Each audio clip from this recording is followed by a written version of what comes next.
Hi, it's the for the Galaxy Tab S6 Lite 2022 and I'll show you the face unlock test on this device.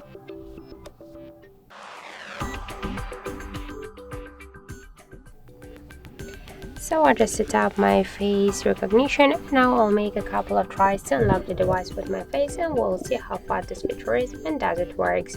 So let's start. 1, 2, 3, 4, 5. So as we can see, the face recognition option works fast and correct, and we just successfully unlocked the device less than in a couple of seconds. So just you can try this unlock method, but don't forget that the face unlock is less secure than the passcode or pin code unlock method.